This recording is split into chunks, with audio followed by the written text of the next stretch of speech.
Hello everybody, E here. Welcome to my February wrap-up video. This month I read 2,060 pages, a total of 7 books. We have 2 review copies up front, and then at the end we have a bonus round where I was able to fit in another book that I wasn't actually planning to read. But anyways, let's go ahead and jump into the review. Okay, so first up we have a review copy that was sent to me by Turner Publishing. They're absolutely killing it. So far, out of the 5 books of theirs I have read and reviewed, I only disliked one of them. But today we are talking about Andrew DeYoung's The TEMPS. This is a wild book about a tech conglomerate, tech company, something like that. The way I looked at it, it was like a mashup between Jeff Bezos, the guy who runs the place, mashup between Jeff Bezos and Elon Musk. Just a massive company, massive tech company. Some of the things that that were mentioned did remind me though of Jeff Bezos. So it's just your average billionaire kind of deal. The company is called Delphi. There's a bunch of Greek themes and other things, Greek mythology mentioned throughout. But the story revolves around a group of TEMPS surviving the end of the world in this giant complex that is owned by the, I think the guy's name's Brant. That might not be right. But anyways, I read this one at the beginning of February. The only thing I really remember about it is the points that I'm going to make here. So this, I believe the guy's name's Jared or Jacob, which is a problem that I ran into in this book. And it seems the author knew that it was an issue because he even mentions that the 2 characters' names are too close together. There's one, Swati, I believe her name is, who had a boyfriend at some point in time named Jacob or Jared, and then the guy that she's with now is either Jacob or Jared, and I got confused there, so that's one minor criticism.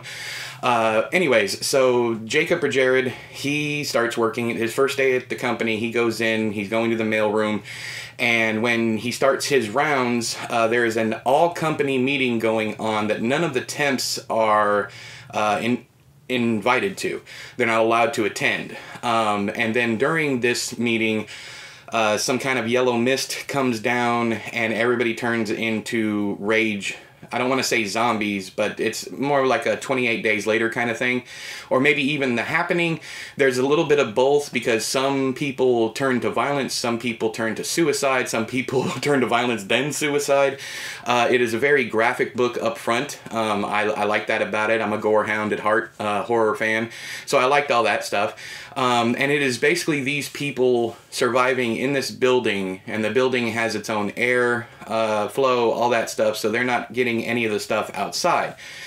I enjoyed all the clandestine stuff that was going on with the company, and I enjoyed reading about that. The characters each have their own, personalities. They each have their own, idiosyncrasies, that kind of thing. I did like the characters. My one major criticism is the end of the book. And I don't want to talk too much more about the book other than that. It seemed awfully rushed. Everything is pretty much put together in a nice little package very, very quickly.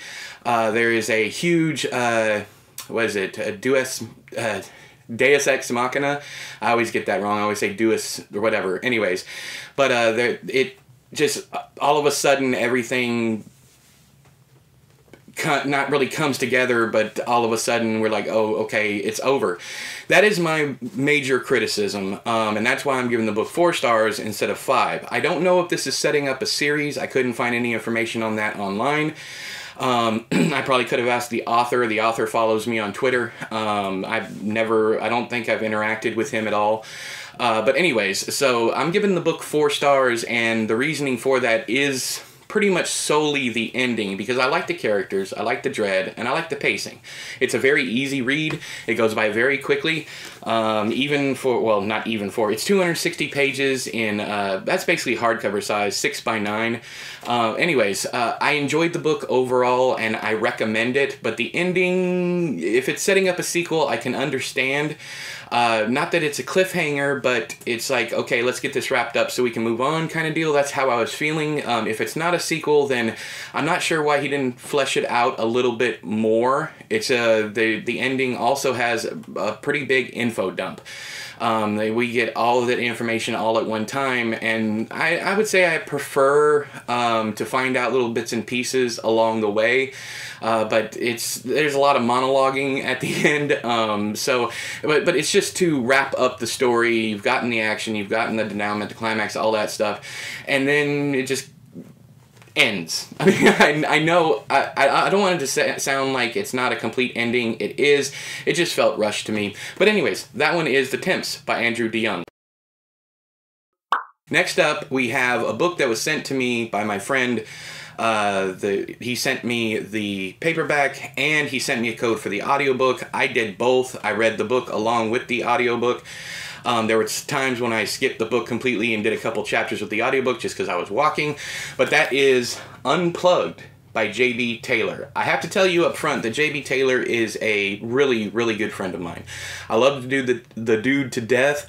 He's been, me and him have been friends for years. He's one of the best people I know. I'm bringing that up because it took me forever to read this book, and I need to apologize to him. And I'm trying not to get emotional here, but he dedicated, well, in the afterword, he talks about how the book wouldn't have happened so on and so without me. JB,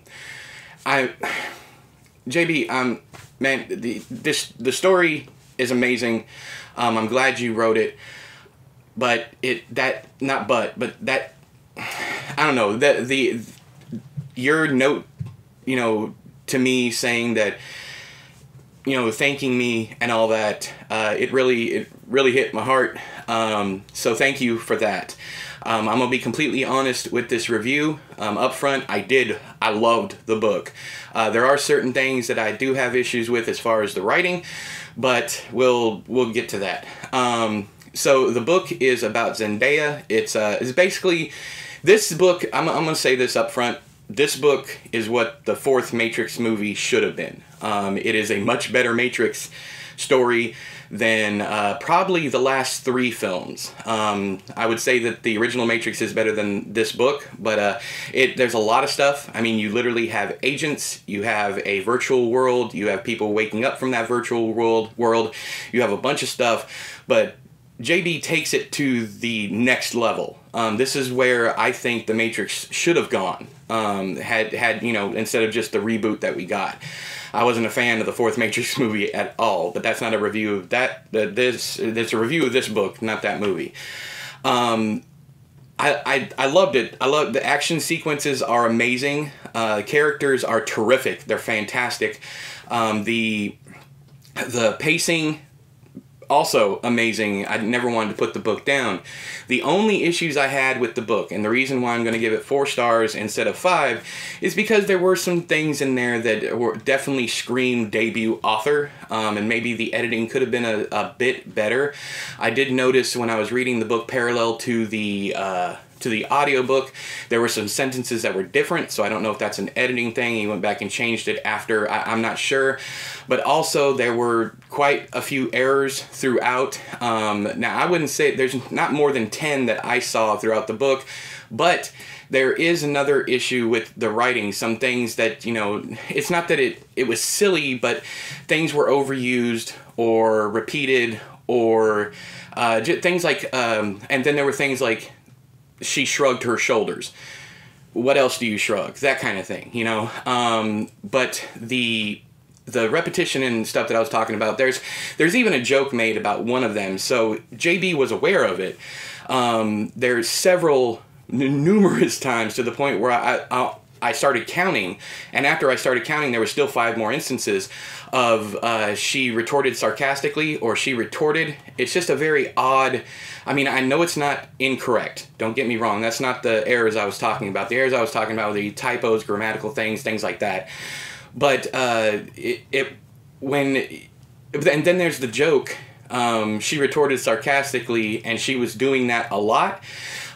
Which, you know, could be replied, could be, you know, responded, any number of things. I prefer said over any of it. But I did notice that there was quite a bit of repetition. But anyways, the story itself is amazing. I mean, I think JB went back, I believe I saw this on Twitter, or maybe he messaged me and said the book is much cleaner now than it was. But it did not, there were not so many errors that it detracted from my enjoyment. They are just there. And like I said, there's some newbie stuff that you know, that he's going to learn, he's going to get better.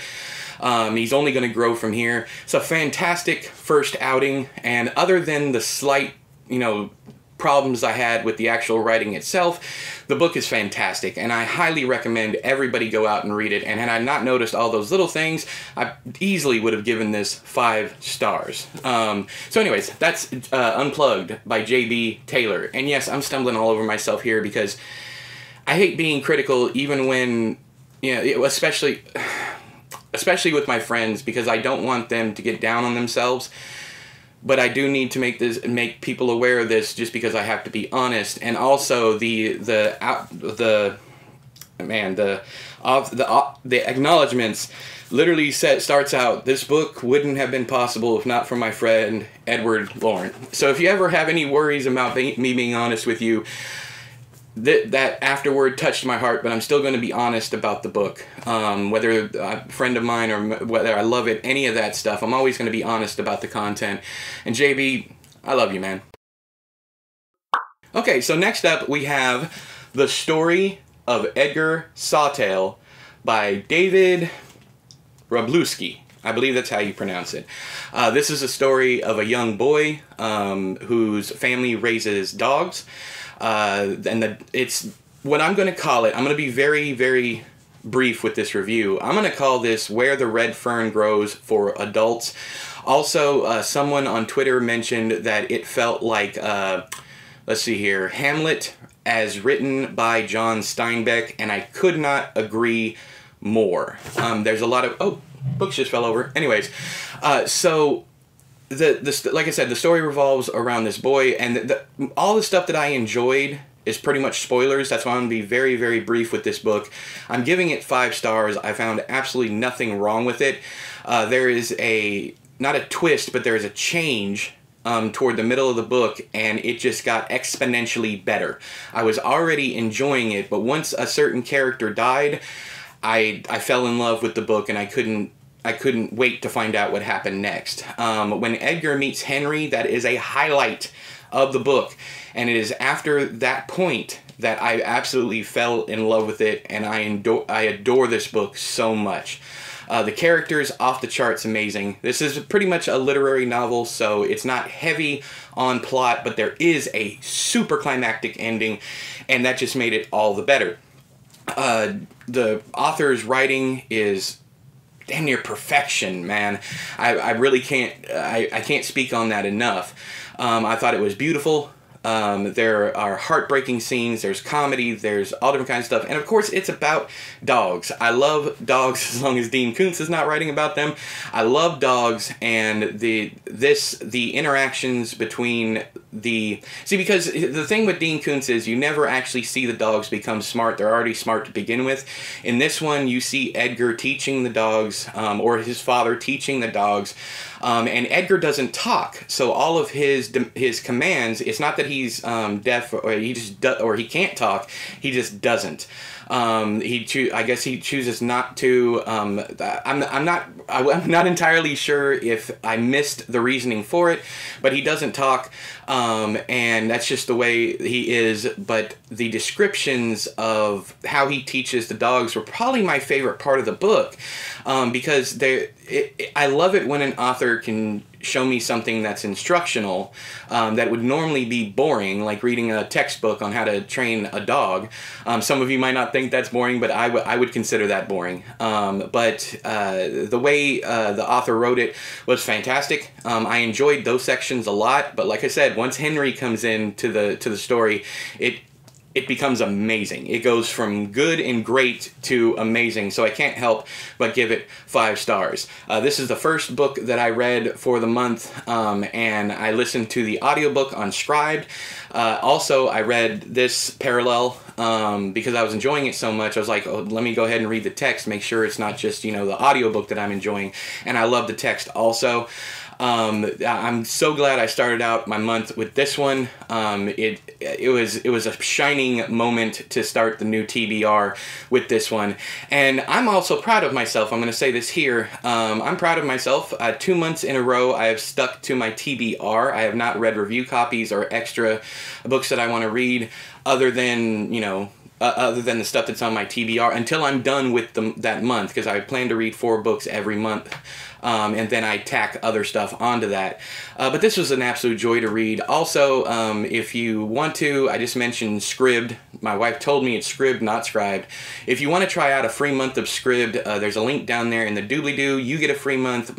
Me and my kids, depending on which link I use, I think I'm still pushing for my kids, they get a free month, and they love reading. So if you want to help my kids get free books and get yourself a free month also, the link is down there in the doobly-doo. You can sign up for 30-day free trial, and then you can cancel, you know, whenever you want to. I don't care. They're not sponsoring me, so you can cancel whenever you want to. It's $9.99 a month for unlimited audiobooks, unlimited with an asterisk, because sometimes if you get too many books from a certain publisher, they will not let you get more from that publisher until the next month. But anyways, so yeah, that is The Story of Edgar Sawtelle by David Wroblewski. Yeah. Next up, we have The Namesake by Jhumpa Lahiri. This book is now one of my favorite books of all time. In fact, I might do a standalone video review for this if I have time this month or in the future. This book is amazing. I blew right through it. It's not overly long. It's only 280 some pages. The story is a saga covering one family and one character, Gogol. He's named after a Russian author, which the whole way he comes across his name and how the name plays out over time, the history behind the name, why his father chose the name, all of the Bengali culture and everything in this book is absolutely fantastic. I have nothing bad to say about it. The book made me cry on multiple occasions. There were two especially traumatic scenes. As far as being, you know, sorrow and sadness and grief. So be prepared for that, because I had no idea one of them was coming, and it just stomped my heart.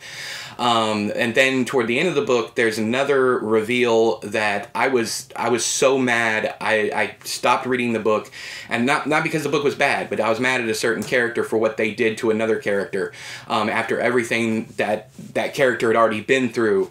And I'd stopped the book and I came out into the living room where my wife and kids were, and I just started fussing, and I do this every now and again. It is rare, but they just sit there and they listen while I complain about a book they've never even heard of. But yeah, the author has won the Pulitzer, I believe, for her short story collection. I think it's Interpreter of Maladies is a short story collection. I will be reading everything Lahiri publishes from here on out. Easily a new favorite author. All the stars also. But yeah, I don't want to talk too much about it. You know the overview. If you want to read the product description, you can.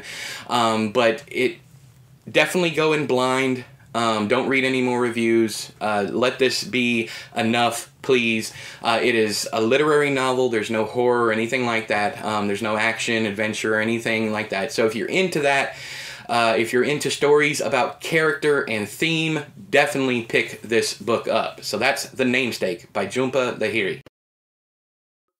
Okay, so next one we have the third book that I read in February is Sabbath's Theater. Sorry, this is very hard for me to say. I have a little bit of a speech impediment. Sabbath's Theater by Philip Roth. This is my first Philip Roth novel, and I am now a big fan. If you can't tell already, I've had an amazing reading month, and it only got better and better as I went along.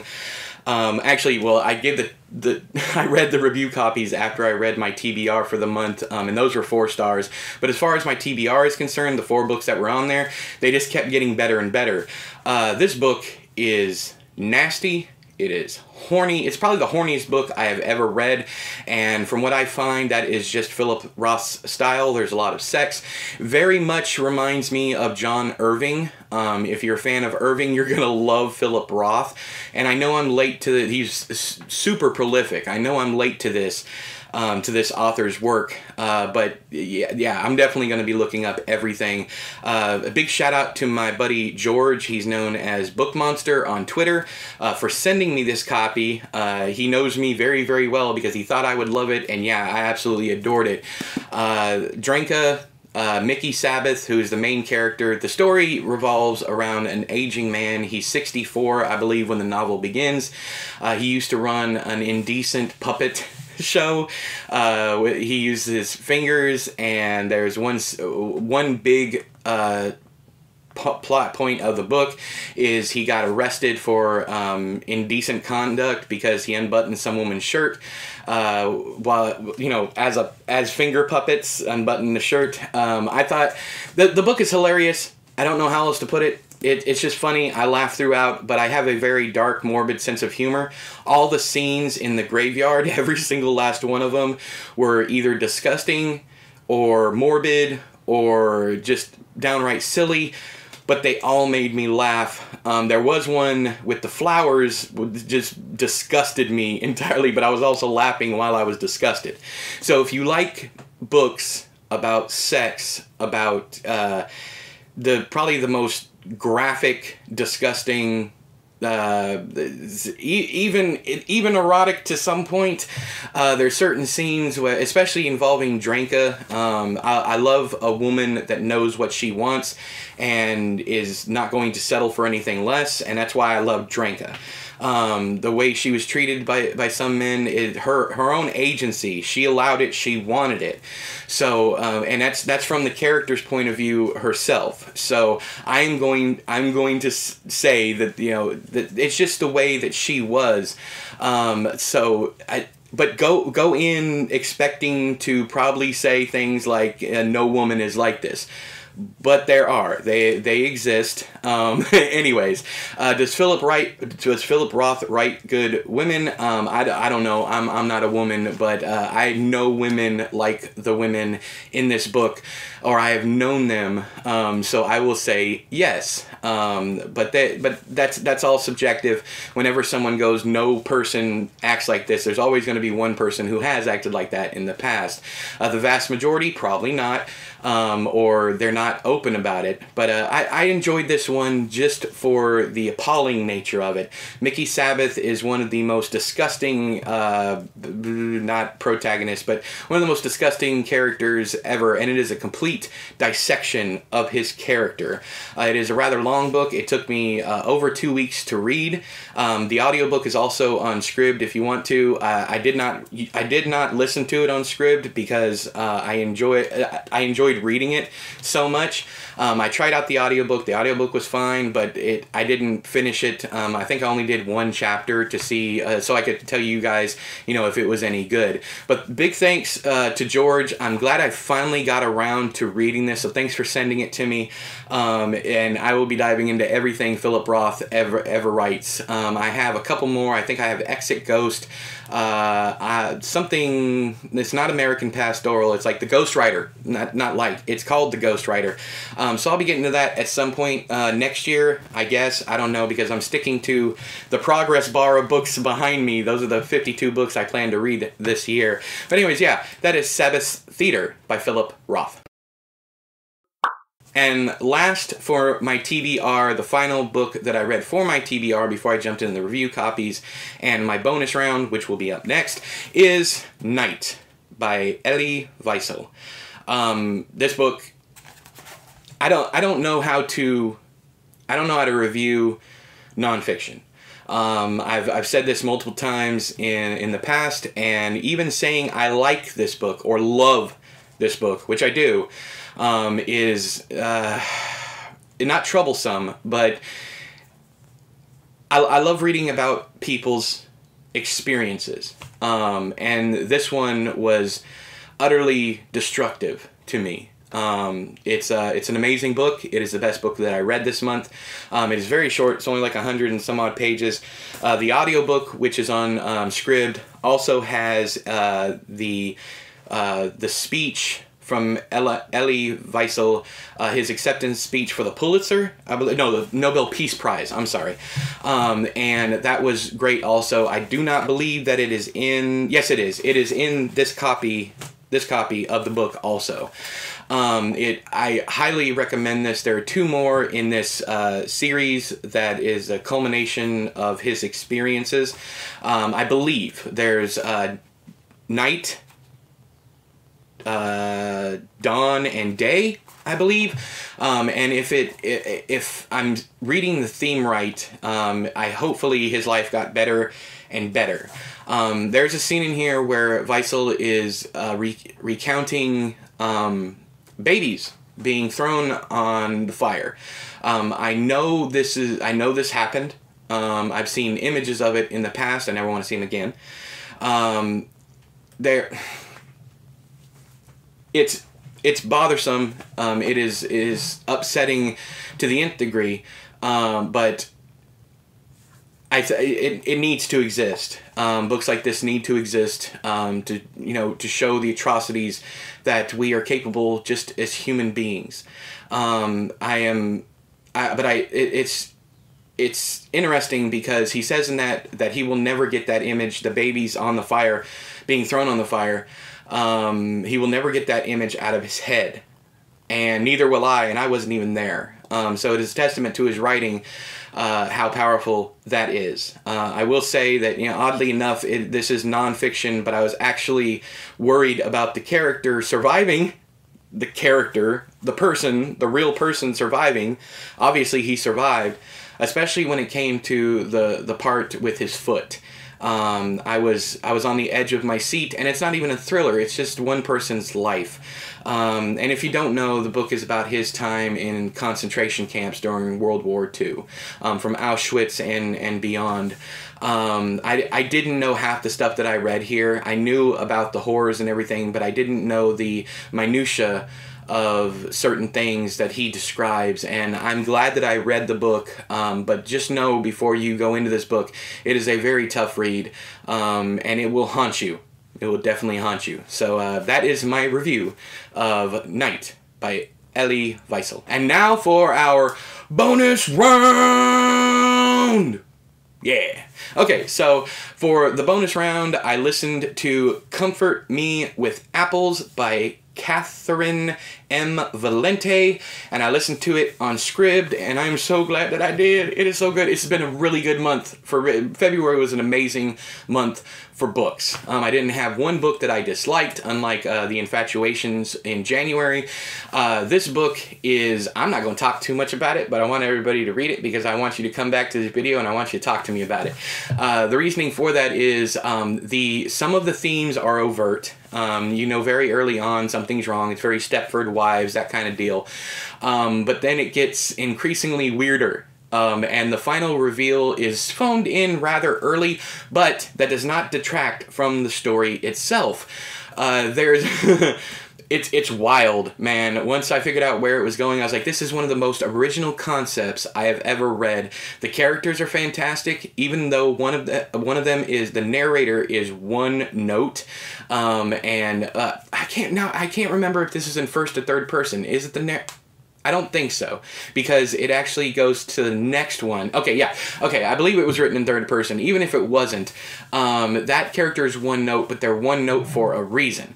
And then you find out all these other people. It is basically about a woman who finds out that her husband might be a serial killer. He's got bodies and all different kinds of pieces of people just all around the property. But it's not what you think it is. You might think it is. I don't know. But I love the way that Valenti repurposed the mythology. And yes, I say mythology because that's exactly what it is. But anyways, when you get into it, you'll see what I'm talking about. In fact, that might upset some people, certain religious group of people, that I called it mythology. But hey, what you gonna do? But yeah, this book was a lot of fun. It is very well narrated. As far as the writing, I'm not 100% sure because I did not read the actual text. The cover is also absolutely gorgeous. I love these covers with just covers like this. Another one is Follow Me to Ground.